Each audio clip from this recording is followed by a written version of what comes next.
This podcast is sponsored by nobody. Hey dudes, welcome to Splat from the Past, the only 80s themed horror and sci-fi show where things can get totally radical. Now today, I will be welcoming the beautiful and talented Judy Kain. Judy has been on so many classic TV shows, everything from Three's Company to Hill Street Blues to Hunter, Married with Children. She was on a couple episodes of that as one of Peg Bundy's friends. Perfect Strangers, Murphy Brown, Roseanne, the list goes on and on. And she's been in a couple cult classics. The teen sex comedy Grad Night and St. Elmo's Fire celebrating its 40th anniversary. That's another case there, like with Bob Korff, where I just don't see the actor throughout the movie. I'm sure she's either in there or she was cut. Nevertheless, I will figure it out when I ask her. I know her from all the television roles, just an FYI. And this is going to be a great conversation today. She also has her own acting school, Keep It Real Acting Studios, which we will also discuss. And I'm so excited to be talking to her today. And I believe she's from San Mateo, California, where I'm from. I hope that's accurate information. I will sure find out. Also, I am so emotionally delighted at how loved Sally Kirkland was. On social media, everyone had a Sally Kirkland story. She touched many lives. I actually wanted to tell a story I wish I could have told Sally, both on record and off, but her health wasn't the greatest, but I'll tell it here. I remember watching the Oscars with my family at the age of 4. I had no idea who she was. She was nominated for Anna. 15 years later, my mom and I went to go see Bruce Almighty, and her name was in the credits. And we didn't see her until about halfway through, and we were like, "Oh my God, she's playing a waitress." She should have been doing a lot more big roles after Anna. She went back to the exploitation films and the made for TV stuff like she had been doing before. I go home and look up her career and I'm like, God, she's like the queen of small roles. She's like a Zelig, you know. I mean, she was never a small actor, and she had a career very similar to my past guest, Rutanya Alda. They both had far more famous actor friends who helped them get work along the way. They both made careers out of taking every role and every small role and turning it big. They're just both so prolific, and they both dated Bob Dylan. The only difference is Sally got an Oscar nomination. Rutanya should get one, and I hope she does in the future. She still has time. And that's my Sally Kirkland story as a fan. Also, happy birthday to past guest Rhonda Shear. Up All Night is coming back, I hear. I didn't say USA because it's going to be just Up All Night. She's been doing a lot of press for it. I wish her very, very well with it. So, yeah, here is my interview with Judy Kain.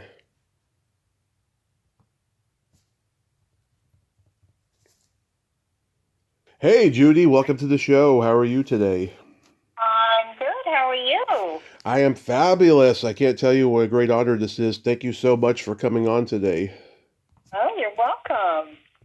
So, going back in time, did you gravitate toward acting early on in your childhood? Oh, yeah. No, I mean, I did personally, but I didn't. There was no fostering of, that desire until I hit college. Really, I mean, I guess I did some stuff in high school, but I lived in Wisconsin, so. And my parents just thought I was, a weird kid. So there was no, like parents do now, they're like, they move their kid to California, they find an agent there. No, there was none of that going on. So Yeah. I had to make it all happen. And it really didn't start till I moved to L.A. in about 1978. Were you born in San Mateo? I was. I'm born and raised in San Mateo. Oh my gosh! Wow, small world. Yes, I I was born there, and then we did a little bit of moving around, but I kind of grew up in Orinda. Yeah, it's interesting how there's so many actors that were born in San Mateo but didn't actually grow up there. I went to San Mateo High School, which is a famous school. Everybody from Merv Griffin to Chris Christopherson to Dennis Haysbert, who was in my mom's graduating class, they all went there. Oh, wow, that's so funny. Yeah, well, it's a great neighborhood, it's a great Yeah. community for sure. I mean, it couldn't be any prettier. Yep, and it has the best high school drama department in the state at that school too. Oh, did not know that. Yeah. Not know that. Well, I did not reap those benefits. I was in Wisconsin. My dad got transferred, so I was in outside of Milwaukee, having a lot of fish fries. A lot of stinky cheese. Yeah, a lot of stinky cheese. Correct. So what college did you attend? I went to the University of Wisconsin, Milwaukee, and it was really flukish. I had my choice. My brother Rob, who was very smart, got to go, to Purdue. He was a civil engineer, but I had my choice of any school in Wisconsin. So I chose Milwaukee because they had like a conservatory fine arts program. So basically, for my 4 years of college, I basically just took theater classes. So it was nice. I didn't have to do those 2 years of prereqs and, all that. So it was really great. Did any of your classmates go on to become successful in acting? Yes, Willem. He was called William back then. Willem Dafoe was in my class, and he obviously is the one who made it quite big. Yep. But other than him, there's some working actors. Scott Jake and a couple people moved to New York, but nobody really pursued it the way I did. I have to say, not that I'm aware of anyway. Mm-hmm. They went into theater, Yeah. some New York theater, regional theater, but yeah, it was me and Willem. Did you do any college plays that you're proud of that stand out? Well, the one with Willem, it was called Miss Reardon Drinks a Little. That was love that play. Yeah. Caucasian Chalk Circle. I mean, what else did I do that I did Who's Afraid of Virginia Woolf, which I can't even believe that I did that, as a college student. But I did, I mean, we had a pretty good program, pretty good actors, but you don't know, you're just a kid. Yeah, I mean they do all the best plays in both high school and college, and I'm not surprised you had to do Virginia Woolf in college. I mean, right, exactly. It's kind of cuckoo, but anyway, yes, I worked a lot in the theater program and got asked to join a very experimental theater group out in Berkeley. Out of the college, it was very sort of Grotowski, Schechner, back dating myself, but yeah, and that was great then. It was the 70s, and shortly after, I was like, I think I'm going to move to LA. I didn't know anybody. I just moved. You didn't want to go to New York to further your acting education? No, I think, because I had left California, I wanted to come back to California. Mm-hmm. Berkeley seemed like the perfect place to do the experimental theater, and, I mean, I guess I knew one guy from college who moved to LA. I have no idea where he is now. I can't even remember his name, but he came to LA briefly, and that was it. That was my connection. I was going to study with Lee Strasberg, and I never did. Did you ever make an attempt to join the American Conservatory Theater when you were in Berkeley? No. I mean, I went to see plays at ACT, and I did know somebody who was going to take over the artistic. But by that time, I had just gotten this idea that I was going to go to LA, and I don't know. I had no idea what I was doing. I had no idea, but it did. I always tell people, when I am advising them, if you're taking the necessary steps and you're getting some results, then you're on the right path. Right. You're getting results, and I was getting results. I was getting hired. I figured out a way to get my SAG card, and I was working doing all these industrial films, and that got me my SAG card, and then I got an agent, and then I was getting auditions, and went to network for a recurring role on Too Close for Comfort, and I knew I was doing the right thing. You know. Oh my God!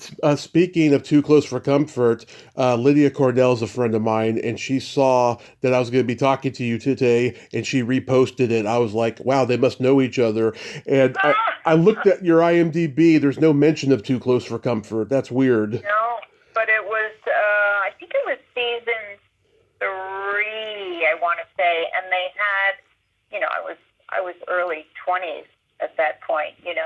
And it was a wayward cousin who was troubled, mm-hmm.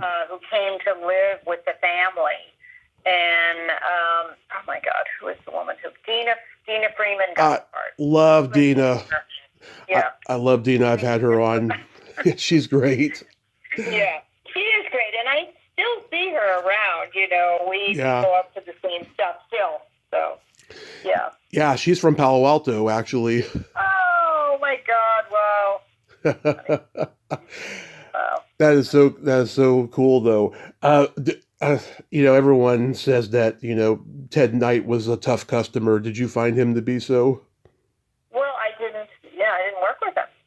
Okay. I didn't work on the show, so I didn't get the job. Oh, okay. So you didn't meet him or anything like that? No. When you're auditioning for a role like that or something, you just meet the executives and the director. Mm-hmm. No, you don't meet. Unless they're doing some sort of chemistry read, but it's pretty rare. Oh, okay. So yeah. I remember being 12 years old and watching USA Up All Night and seeing a movie you were in called Grad Night. Oh my God.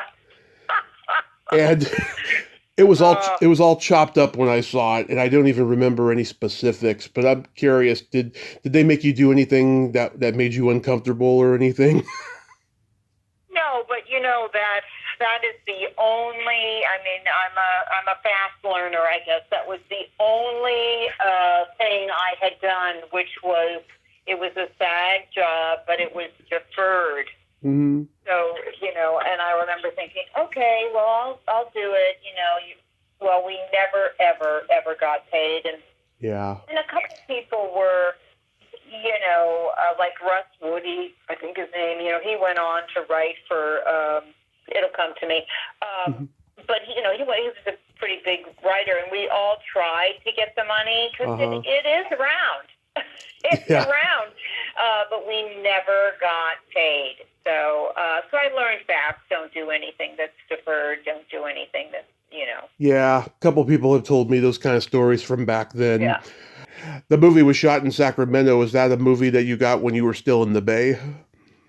No. They traveled us up, the whole cast. We had a really good time shooting it, I have to say. But no, we were put up and obviously, got some sort of compensation for our meals and stuff like that, but never got paid for the days. Oh, that's awful. That's awful. Maybe if they come out with a Blu-ray of it, maybe they'll ask you to be a part of it and they'll pay you. So I don't think so. I don't think so. The guy was a bit of a skeever. In looking back, he was skeevy. But I don't know. It was really my first movie, and I think shortly after that, I did Three's Company. Oh, yes. We got to talk about that. I love that episode. It's the dating service episode. Yes, I know. I know. John Ritter, I'll tell you how how I got that job. James Coco, I don't remember him, but James Coco I remember James was Coco. A sort of a periphery friend of a friend of mine, and he had talked about the two producers, the writing producers of Three's Company. He played cards with them. So I thought, okay, well, I'm going to send them a headshot and a note. So I sent them a headshot. And I said, which I've just sort of coined this expression, Jimmy Coco speaks highly of you. Keep me in mind if anything comes up for Three's Company. Mm. So, and sent my headshot. And sure enough, they called me in, and I read for that part. And they were in the room. This is back in the day when everybody was in the room. And they said, "Oh, Jimmy Coco says you're very funny." And I was like, well, I am. and I got the part, and it was, it was just a name-dropping thing, basically, is all I did. But it worked. It worked. Yeah, John Ritter, I've never heard anything but good things about him, and he was just a gifted performer, that guy. Very gifted, and such a fun set. I mean, I think it's where I absolutely fell in love with the 3-camera, format, live audience, 3-camera. It is absolutely, bar none, my absolute favorite way to work. Yeah. I'll take that any day. Was there any improv during the taping? Because I know he would slip it in sometimes. Maybe he'd slip it in for the audience. But back then, it was pre-scripted. We certainly had not. I do not recall any license for me to improvise. No. Okay. Yeah. Did you get to meet? Since then, yes, I have. But the writers back then were the writers, and I definitely honored that. I mean, he was the star, so I'm sure he could get away with anything. But my memory is pretty good that they, would have fun in between takes or have fun after the take or throw some stuff in, but pretty much it was the text. Yeah. Did you get to meet Don Knotts? No, I did not. Oh, okay. Can you believe it's been 40 years since St. Elmo's Fire? Yes, that was another great job. Oh, my God. Yes, that was, Demi Moore was, she had to get sober in order to shoot that. I think that was his caveat. Yeah. Joel Schumacher said, you have to be sober. And, yeah, I mean, I had no idea. Demi Moore wasn't anybody back then. Do you know what I mean? Yeah. She had done Blame It on Rio the year before, and this was probably the first thing that got her noticed. Yes. So, it just looked like a young cast, it really, I had no idea. You know what I mean? No idea. But I had a fun little tie-in with Andrew McCarthy. He was directing, I said I've worked with you before on St. Elmo's Fire, and he was just tickled. And, it was obviously, I don't know if you saw that documentary about Rat Pack. Yeah, I was a little baffled by Emilio Estevez. He was kind of a jerk to everybody, and Judd Nelson, Anthony Michael Hall refused to be in it, which is just mind-boggling. Yeah, I get that their careers have gone on, but you know what? This is what made them famous, and I don't think anybody would know who they were if it wasn't for the Brat Pack movies. Well, for sure the movies, but it was that they were, and it's some writer coined them with the label Brat Pack, which I guess for Andrew particularly it did affect him. Yeah. Which I feel for. I mean, it kind of gave him a resurgence of his career. I mean, and he has gone on to do a lot of directing, but look, it's what they say, any publicity is good publicity. Right. Now I know you play a banker woman in St. Elmo's Fire, but refresh my memory. What scene were you in? So Demi Moore, is hitting the cocaine pretty hard, and she comes in and asks me for an advance on her salary, and I've already given Right. her one. So I'm like, I can't. It's a very short little scene. It's like a walk and talk down the hallway. Yeah. I still get checks. I, Still get checks for that. yeah, I had a similar thing recently with another actor. Like I knew all the stuff he was in, but he was in one particular cult movie. I'm like, where are you at? Are you cut? And he's like, oh no, no. You could see me very briefly in tuxedo in the first shot of the movie. I'm like, oh, okay. you know. No, I'm definitely in, not cut. I mean, I have been cut before, but not in that. Mhm.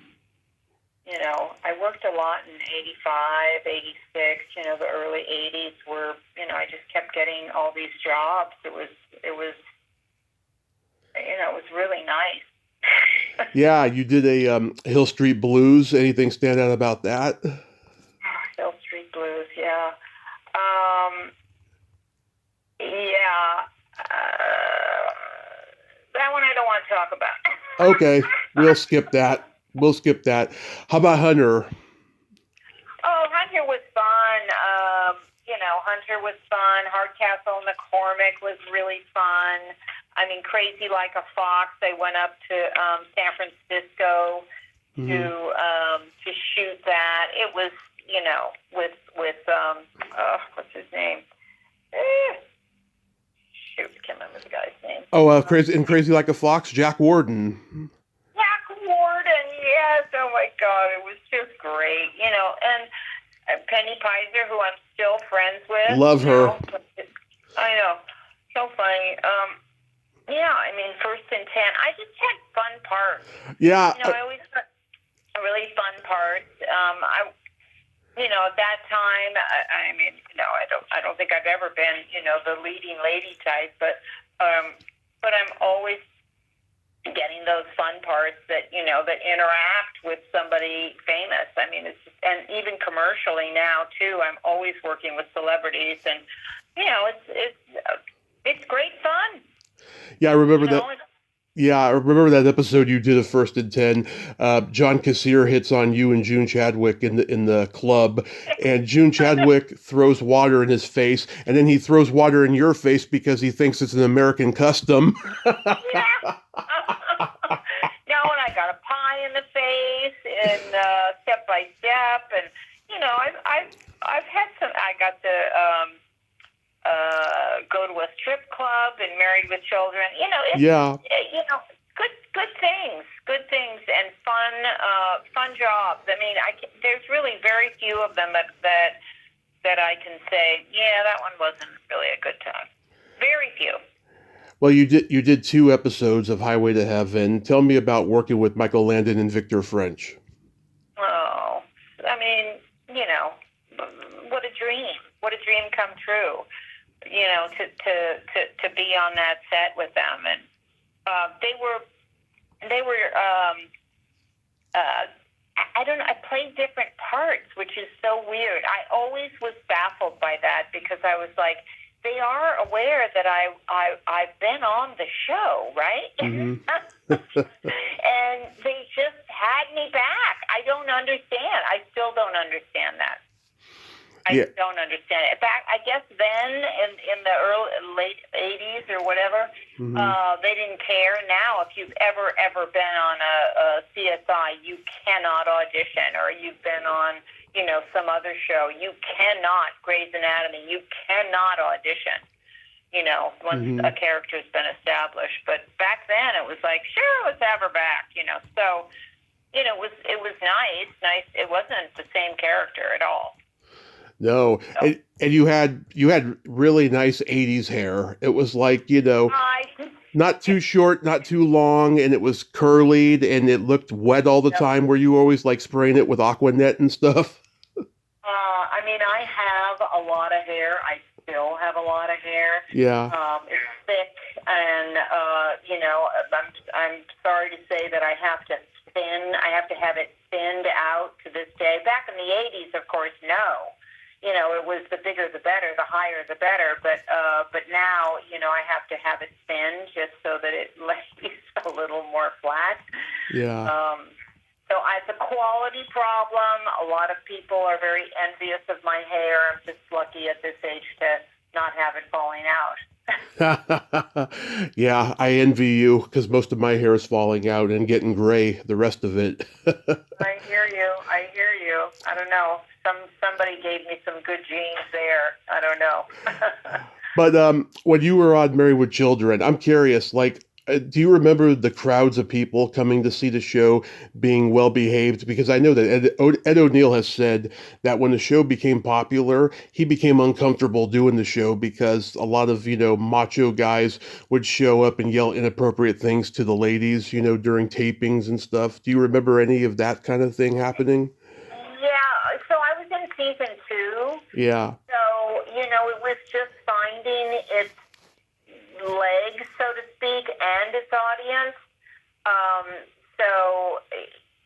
No, I don't remember there being any kind of raucous activity at all. I think people were just happy to be at a taping. And it really was, I think, a lot more about Katie Seagal, her character. I can't remember the character's name now, but, it's just, and they just, everybody was so grateful, and the writers were so fun. It was really a fun show to be on. Yeah, and I'm sure the rehearsals were just laugh out loud hilarious. Yes, absolutely.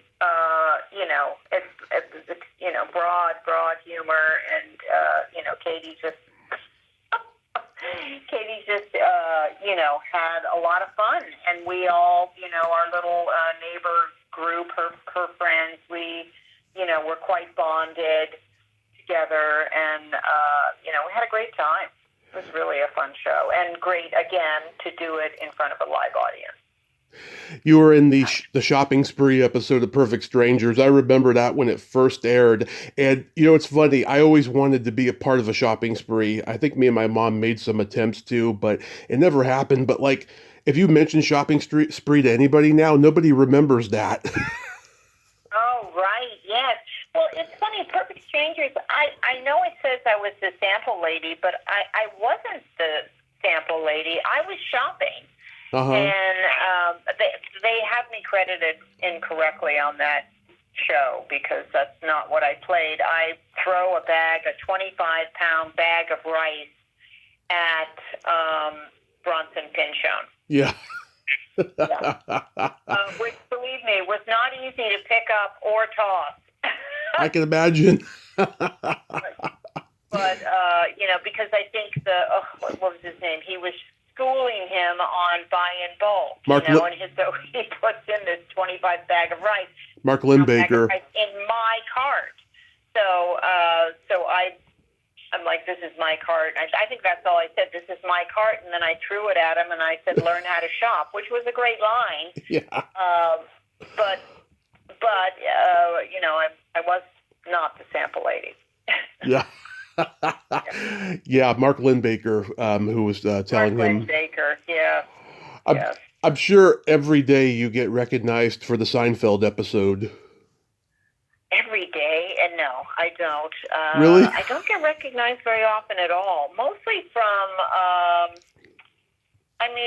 sometimes from a commercial, or some people just go, I know you, in a general way. And I say, well, if you watch a lot of television, then maybe you do. But yeah. a lot of reruns, then maybe you do. But no, I love the Seinfeld episode.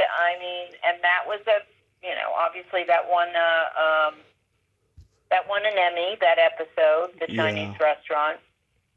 Yeah. Lorraine, this is Elaine. Yes, I know. So funny.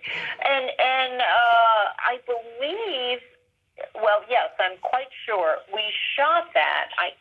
Actually, season 1.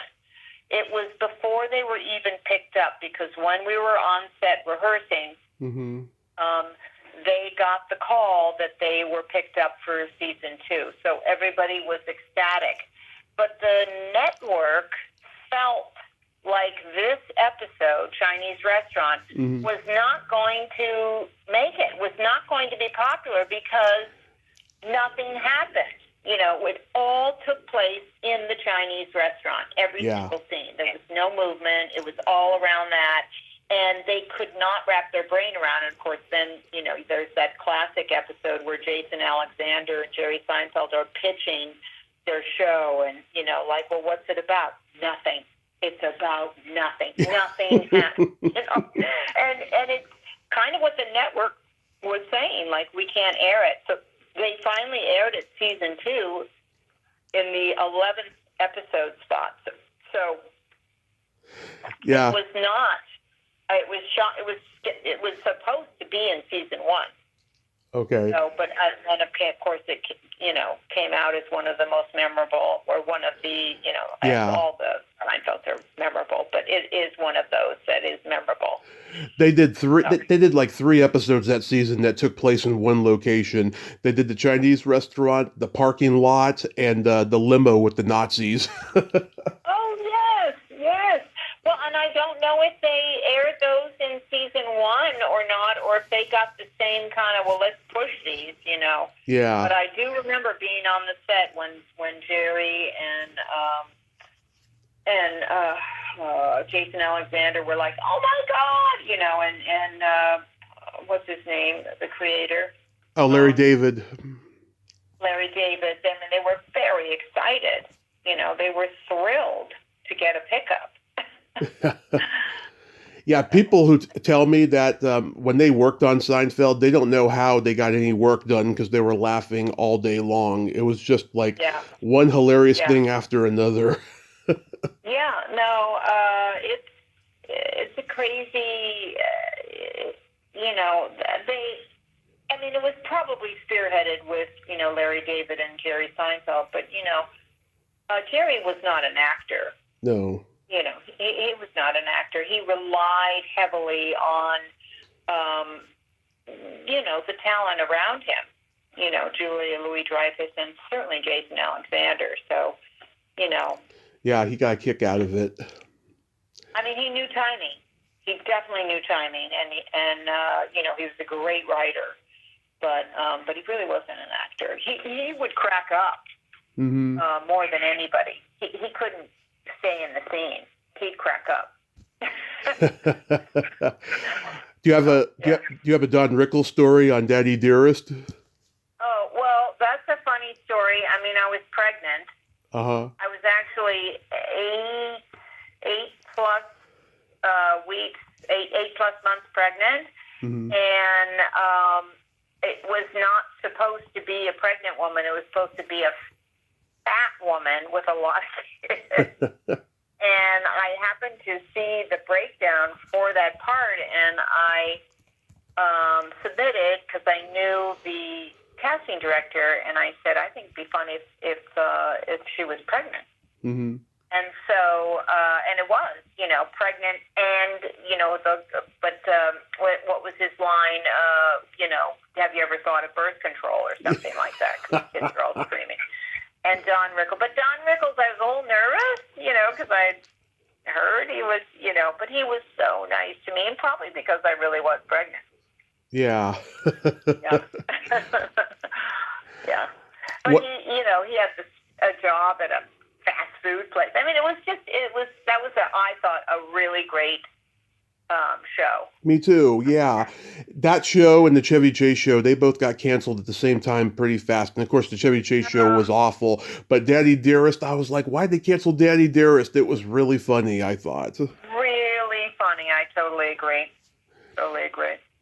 When I was in junior high, I saw this short film that you did that HBO used to play a lot called Trevor. And I came out 15 years ago as bi, and I watched it again recently, and I was like, oh my God, I could just remember the feelings that I had like when I was in junior high, and then everything that happened when I came out at 26. What did you think when you got this script? Well, again, this was my son's godmother was casting it with Randy Stone, and I knew Randy, and of course I knew Diane Wade. Mm-hmm.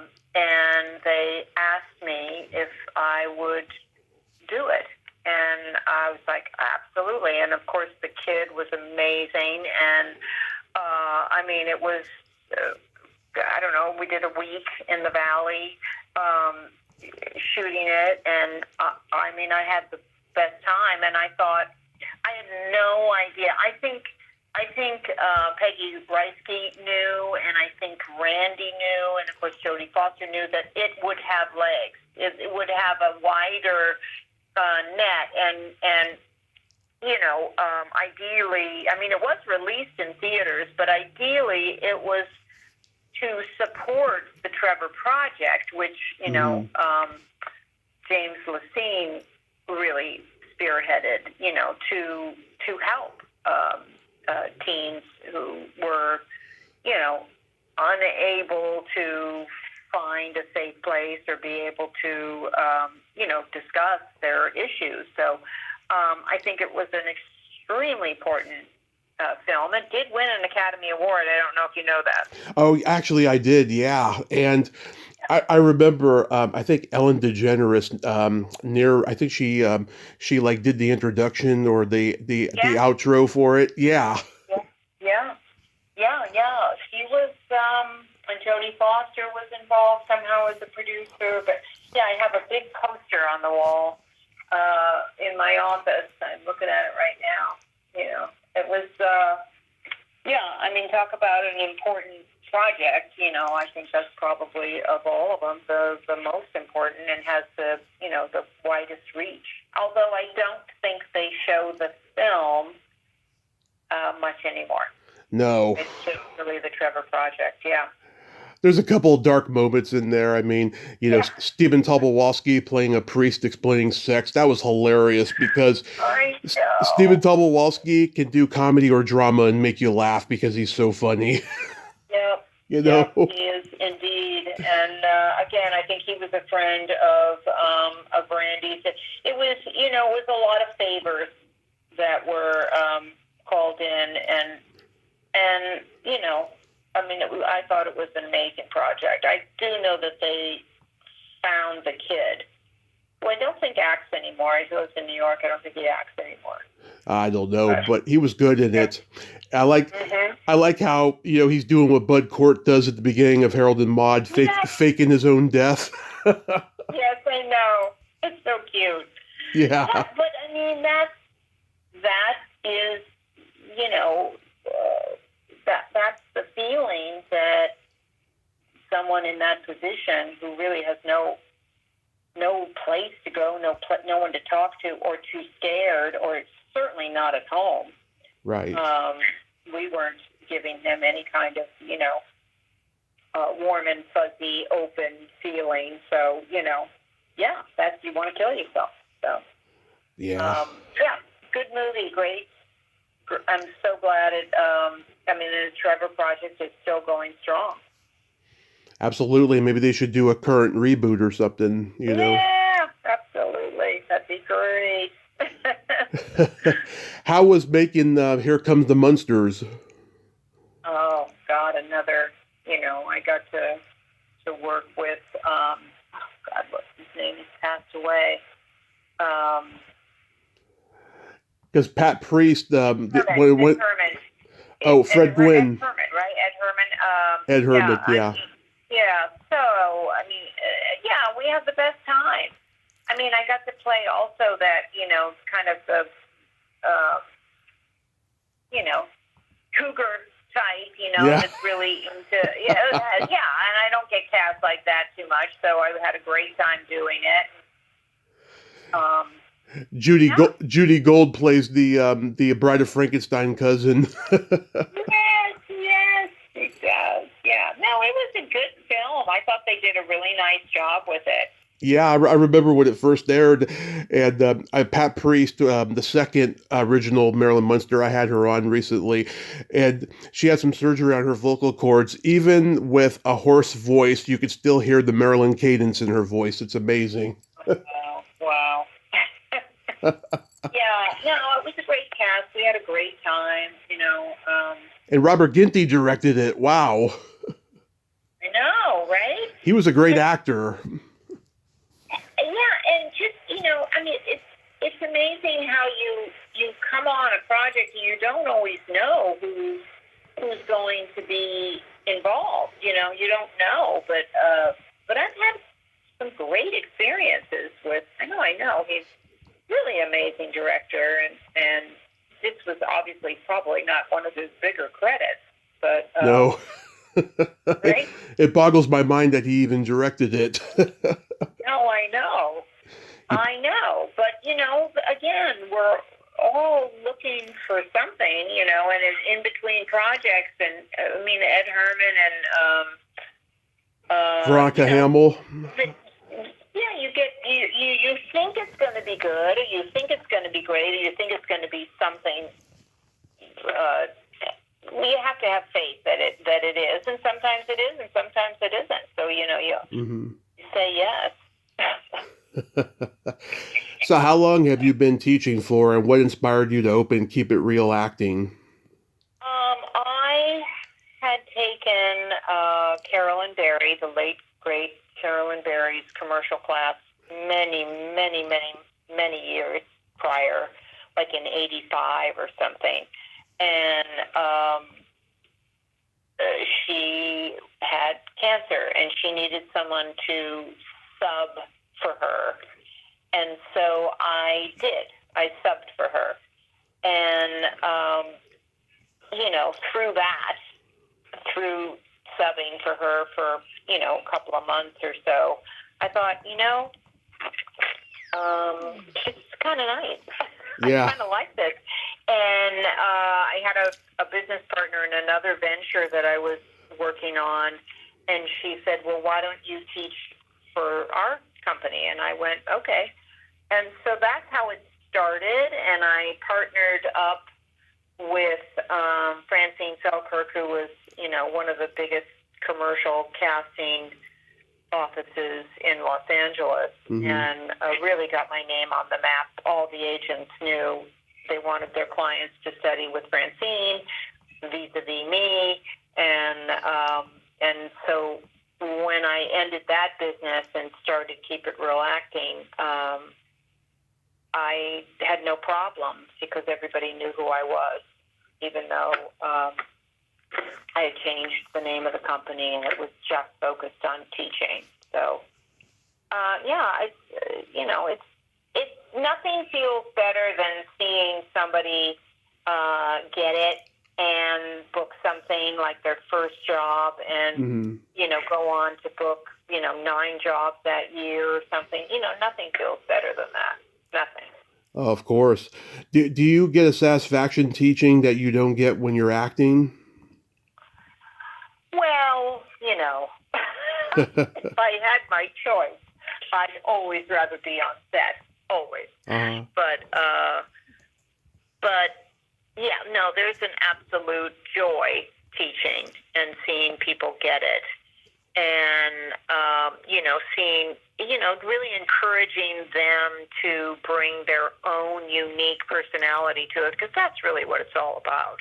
Yeah. It's finding that unique thing that you have and making it known that that's what you do.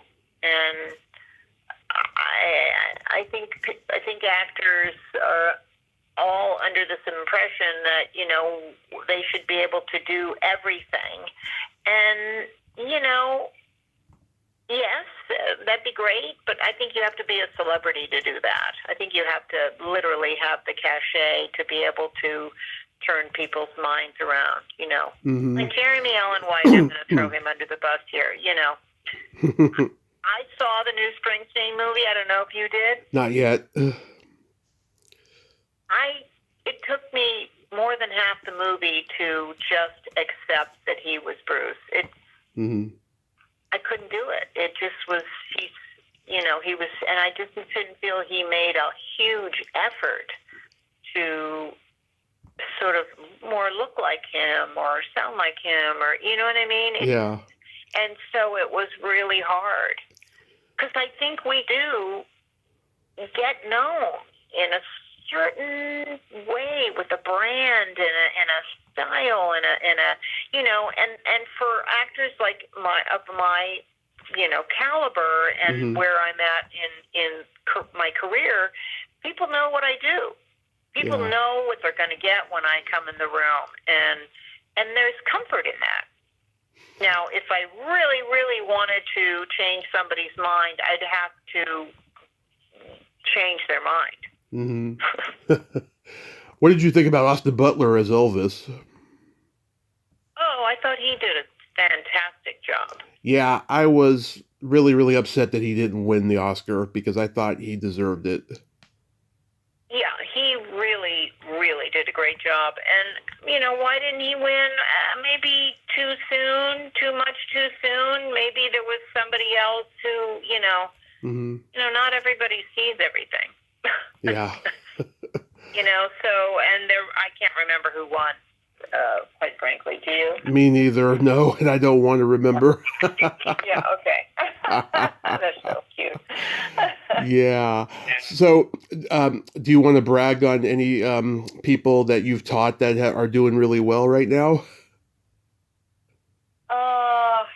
Well, I think one of my favorite is Wissam Keish.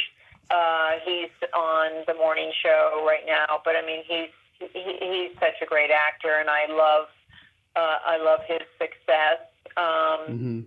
Ray Nicholson,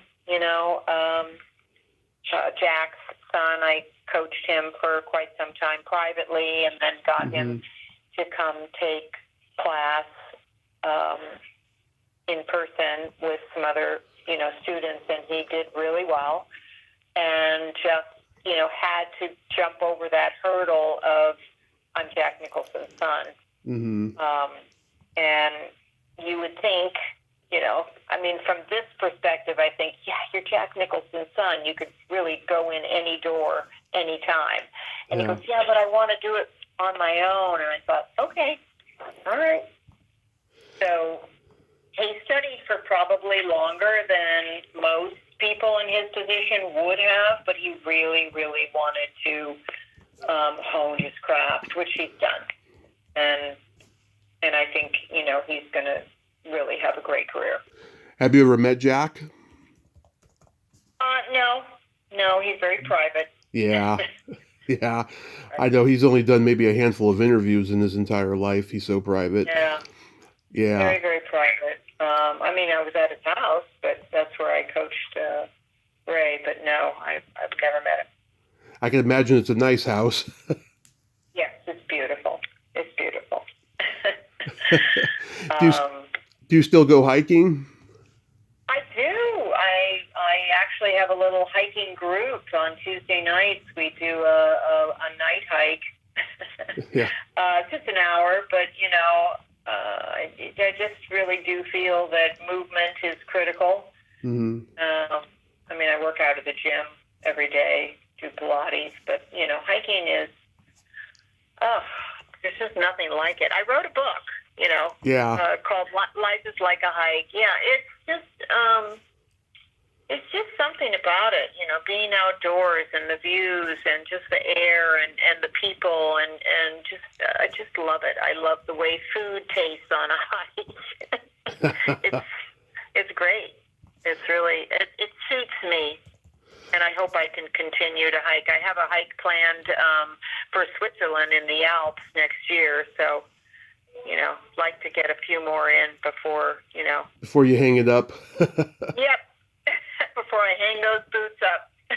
Yeah, is it getting to that point now? Do you have like arthritis or anything? No, I'm happy to say, I have all my body parts and no replacements, and everything's functioning pretty well. That's cool. Not bad. That's cool. You're one of the lucky ones. I know. Do you have anything upcoming you could mention? Well, I'm going to be in season 2 of Beef. It's a new Beef, so it's Oscar Isaacs and Carrie, what's her name? Coon? No. Oh my God, Carrie Mulligan. Carrie Mulligan. Oh, Carrie Mulligan. Yeah. Yeah. So it's a whole new beast, completely different, upset. So yeah, I'm in the first 2 episodes of that, and just released. They released a movie. It's still in festivals actually, so it's not fully released. With Lorraine Bracco, that's very funny. Mm-hmm. Called the Mother, the Menacer, and Me. And then I did a movie with Marissa Tomei called You're Dating a Narcissist, and I play the narcissist's mother. That's a great title. It is. It really is. And I saw them both. One I went to the Austin Film Festival, and then the other one just had a screening here in LA, and they're both very good. So I know Marissa's acting coach, Kate McGregor Stewart. Oh, wonderful. Do you know her? I don't know Kate, but I did get to work with Marissa for sure. All my scenes were with her. Oh, Kate is a hilarious force of nature, I will tell you. Oh, wonderful. That woman does not hold back. Marissa's very funny. She's got she is really skilled in the comedy area. Oh, yeah. I mean, she won an Oscar for My Cousin Vinny. She was so funny in that. Yes, absolutely. But she's still funny to this day. Really great moments. So, yeah. So real quick, we gotta play my secret silly game. This is a series of silly slumber party questions. It's no win or lose, just pure fun. And how the game works is I ask you the question, you answer it, and then you ask me the exact same question and I answer it. And feel free to comment on the answers because they might be funny. Okay. Judy, are you ticklish? Yes, primarily on my feet. But that's and I think right around the chin or the clavicle. That's the only place I'm ticklish. Are you ticklish? Oh, yes. I'm baby ticklish. I get very squirmy when I'm tickled. Oh, I love it. I love it. Is your belly button an innie or an outie? It is an innie, and I did have a mole inside. Really? That I had removed, yes, because it looked like it was getting bigger. Wow.